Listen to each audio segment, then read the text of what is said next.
Guys চলে আসলাম সিজনের নতুন আরো একটা র্যাঙ্ক পুশের ভিডিও নিয়ে। আপনাদের গত ভিডিওতে বলেছি এখন আমি কোনো রকমের ফাইট অথবা রাশ করে কিন্তু র্যাঙ্ক পুশ করছি না, যেহেতু আমার মোবাইলটি হালকা তাই কোনো রকমের জোন পুশের মাধ্যমে এবারে র্যাঙ্ক সিজন শেষ করব এবং বরাবরের মতো আজকে আরও একটা জোন পুশের ভিডিও নিয়ে চলে আসলাম। আজকে জোন পুশ করতে গিয়ে শেষ সময় আমার সাথে এমন একটি ঘটনা ঘটেছে যেটার জন্য আমি মোটেও প্রস্তুত ছিলাম না এবং শেষ মুহূর্তে গিয়ে আমি কি ভুয়া করতে পেরেছিলাম নাকি হেরে গেছিলাম এনিমিদের ফাইট করার সময়। কী মনে হয় আপনাদের? যদি জানতে চান তাহলে অবশ্যই সম্পূর্ণ ভিডিওটি স্কিপ না করে দেখতে হবে। আর যারা আমার চ্যানেলে নতুন তারা ভিডিওটি লাইক করে অবশ্যই চ্যানেলটি সাবস্ক্রাইব করে দিও, আর যারা চ্যানেলটি সাবস্ক্রাইব করছো তাদেরকে অনেক ধন্যবাদ। তো আর কথা না বাড়িয়ে চলুন তাহলে সরাসরি মেন ভিডিওতে চলে যাই। আমি এবং আমার ফুল স্কোয়াড ল্যান্ডিং করেছিলাম শিপইয়ার্ড এবং সেখান থেকে একটা মোটরসাইকেল নিয়ে সম্পূর্ণ ম্যাপের সবগুলো টোকেন কালেক্ট করলাম এবং সবগুলো টোকেন কালেক্ট করার পর আমার কাছে মোট টোকেন হলো 9600, যেটা বলতে গেলে হিউজ পরিমাণ। এবং সেখান থেকে সরাসরি চলে আসলাম জোনের বাহিরে সেন্তোসাতে এবং এখানে আসার পরই বাক্স খোলার জন্য প্রস্তুত হলাম। ভাই নিজেকে একটু সেফটি রাখার জন্য দু সাইডে দুটো গ্লোয়াল মেরে দিলাম। গ্লোয়াল দিয়ে সেফটি হওয়ার পর কোনো রকমের চিন্তা ভাবনা করা ছাড়াই সরাসরি লাগাতার বক্স খুলতে লাগলাম এবং বক্স খোলার পর সেখান থেকে অনেকগুলো মেডকিট পেয়ে যাই। মোটামুটি ভাই 30 থেকে 32টার মতো মেডকিট অলরেডি সেখানে পেয়ে গেছি। আর দেখতে তো পাচ্ছেন এখানে কি পরিমাণ মেডকিট অলরেডি ওপেন হয়ে গেছে। শুধু মেডকিট নয়, মেডকিটের পাশাপাশি ফুল লুট বলতে পারেন অনেকগুলো ক্যারেক্টার সহ, এবং অলরেডি আমার কাছে প্রায় 32টা মেডকিট হয়ে গেছে। তো এখান থেকে মেডকিট নেওয়ার পর সরাসরি আবার গাড়িতে চলে যায় বেন্ডিং মেশিনে, কেননা বেন্ডিং মেশিন থেকে একটা ফ্রি সুপার মেডকিট পাওয়া যায়। আর জোন পুশ করার জন্য কী পরিমাণ সুপার মেডকিট প্রয়োজন সেটা সকলের জানা আছে।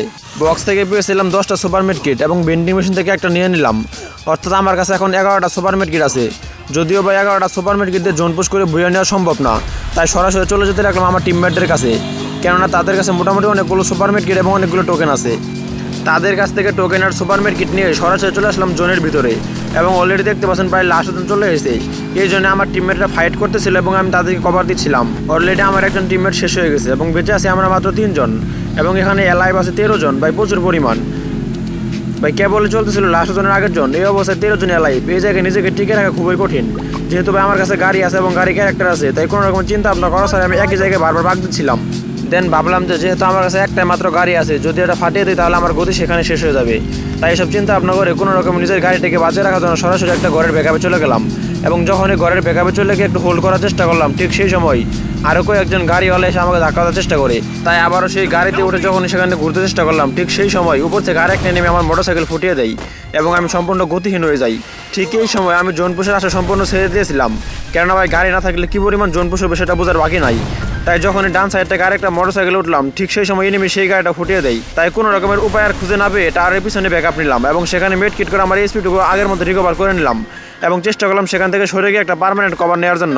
কিন্তু ভাই এই জায়গায় পার্মানেন্ট কভার নেওয়ার মতো তেমন কোনো জায়গা ছিল না, তাই কোনো রকমের সেই জায়গাতে ঘোরাঘুরি করে সে জায়গাতে নিজেকে একটু কভার করে রাখি। এমন সময় খেয়াল করে দেখি আর মাত্র 3 জন অ্যালাইভ আছে, হয়তো তারা একই স্কোয়াডের, এবং এই সময় তারা আমাকে খুঁজে খুঁজে মারার চেষ্টা করবে। ঠিক এই সময় খেয়াল করে দেখলাম যে আমার কাছে একটা মিনি লঞ্চ প্যাড ছিল, তাই সুযোগে সদ্ব্যবহার করে মিনি লঞ্চ প্যাড ব্যবহার করে উঠে গেলাম মার্স ইলেকট্রিকের টাওয়ারের উপরে। যেহেতু আমি জোন পুশ করে ভুইয়া নিব এবং আমার কাছে জোন পুশের সকল ইকুইপমেন্ট ছিল, তাই আমার কোনো চিন্তাই ছিল না। এবং ঠিক এমন অবস্থায় টাওয়ারে ওঠার পর আমার রিয়াকশন ছিল ঠিক এরকম, দাদাগিরি করেগা তেরি মা কি চুদ মেরে সাথ দাদাগিরি করেগা।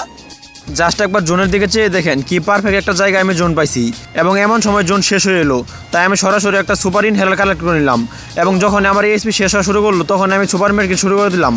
আমার কাছে ছিল মাত্র 14টি সুপার মেডকিট, তাই আমি অনেকটা চিন্তিত ছিলাম যে 14টা সুপার মেডকিট দিয়ে ম্যাচ ভুয়া করা সম্ভব কিনা। কিন্তু ভাই আমার টিমমেটগুলো আমাকে যথেষ্ট ইন্সপায়ার করতেছিল যে চিন্তার কোনো কারণ নেই, মেডকিটের টাইমিং সেন্স ঠিক রাখো তাহলে অবশ্যই ভুয়া হবে। আর যারা যারা জোন পুশ করা শিখতে চাও, কীভাবে জোন পুশ করবা, কী কী ক্যারেক্টার কম্বিনেশন দিয়ে জোন পুশ করবা, সেরকম রিলেটেড একটা ভিডিও আমার চ্যানেলে আপলোড করা আছে। যারা যারা দেখতে চাও এবং জোন পুশ করা শিখতে চাও তারা অবশ্যই ভিডিওটি দেখতে পারো, ডেসক্রিপশন বক্সে ভিডিওর লিঙ্ক রেখে দেবো। অলরেডি অনেকগুলো সুপার মেডকিট ব্যবহার করে ফেলেছি, আমার মেডকিট প্রায় শেষ হওয়ার পথে, কিন্তু এখনও ভাই জোন একদম শেষ হচ্ছেই না। তবুও জোন এক প্রকার শেষ হওয়ার পথে। কী মনে হয় আপনাদের, ম্যাচকে আমরা ফাইনালি বইয়া করতে পারবো? দেখা যাক আমাদের কপালে কী আছে। যদি ম্যাচটি বইয়া করতে পারে অবশ্যই চ্যানেলটি সাবস্ক্রাইব করে দিও। এবং এমন সময় চেয়ে দেখে আমার নর্মাল মেডকিট আছে মাত্র 10 থেকে 15টা এবং ঠিক এই সময় যখন এই লাস্ট একটা সুপার মেডকিট করলাম দেখতে পেলাম যে তারা দুজন এলিমিনেট হয়ে গেল এবং ফাইনালি আমরা ম্যাচটা বইয়া করতে পারলাম।